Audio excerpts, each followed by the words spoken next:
Jake had been working at his office for 3 years, quietly dedicating himself to every project, always the first to arrive and the last to leave. He took pride in his work, knowing that every report, every email, every project he completed mattered. But Jake had a problem. His boss, Mr. Thompson, was impossible. Demanding, condescending, and quick to humiliate anyone in his path, he had made Jake's life a daily struggle. For months, Jake had hoped things would get better, but the constant criticism, the public shaming, the endless pressure, it was wearing him down. It was a Thursday morning when everything came to a head. The team had just finished a major project, one that had required late nights, weekend work, and more effort than anyone could imagine. Jake had managed the entire project, keeping everything on track, coordinating every detail, making sure nothing was missed. He hoped for a little recognition, maybe a simple thank you. But when Mr. Thompson entered the room, coffee in hand, that hope evaporated instantly. "All right, team," Mr. Thompson began, scanning the room with a smirk, "let's review the project. Jake, why did you miss the Johnson account update? You know we can't have mistakes like this." Jake's heart sank. "Sir, I sent the update yesterday afternoon. I double-checked, and it went to everyone on the distribution list," he replied calmly, trying to stay professional. Mr. Thompson laughed, a sharp, cruel laugh. "Send it? That's not good enough. The client called me personally. Do you even understand accountability?" The word stung, but the real humiliation came as Mr. Thompson continued to belittle him in front of the entire team, mocking him for what he called careless mistakes and questioning his ability to even manage projects. Jake felt his hands shake, his face flush red with embarrassment. He could hear his coworkers shifting uncomfortably in their seats, unsure whether to intervene or stay silent. He realized then that no matter what he said, no matter how hard he worked, Mr. Thompson would never acknowledge it.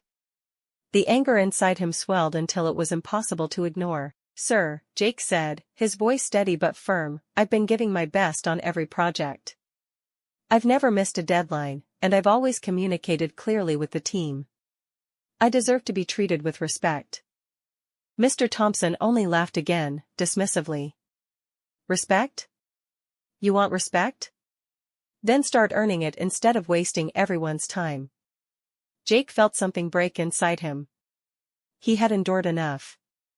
He looked around the office, at his coworkers who were pretending not to notice, at the boss who was still smirking, and he made a decision.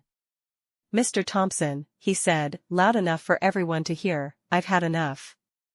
I'm not going to stay in an environment where I'm disrespected and belittled. I'm quitting, effective immediately." The room went silent. Everyone froze, staring at him as if he had announced the impossible. Whispers filled the air. "Wait, he's actually quitting?" one coworker murmured. Another shook his head, wide-eyed. "Wow. I didn't think he had it in him." Jake didn't wait for a response. He packed his laptop, grabbed his personal items, and walked out of the office. Every step felt like liberation. The crisp autumn air outside hit his face, and for the first time in years, he felt free. No more toxic emails, no more public humiliation, no more Mr. Thompson. He thought to himself, "I don't need this job. I don't need this stress. I'm worth more than this." Back in the office, chaos erupted. Mr. Thompson was furious, calling HR, trying to track Jake down, but it was too late. The coworkers whispered about the scene for weeks, many admitting they wished they had the courage to do the same. Jake's story became a quiet legend, a lesson in courage and self-respect. Sometimes the best revenge isn't plotting against your boss, but walking away with your dignity intact. In the months that followed, Jake found a new job, a company that valued respect, teamwork, and leadership that actually appreciated hard work. He realized that toxic environments can drain you, but standing up for yourself, even in the boldest way, is empowering. He understood finally that dignity and self-respect were worth more than any paycheck, and that sometimes the smartest move is simply knowing when to walk away. So if you're stuck in a workplace where you're constantly humiliated, belittled, or undervalued, remember Jake's story. Standing up for yourself, preserving your self-respect, and choosing to leave can be the ultimate act of courage, and yes, Sometimes walking away is the ultimate revenge.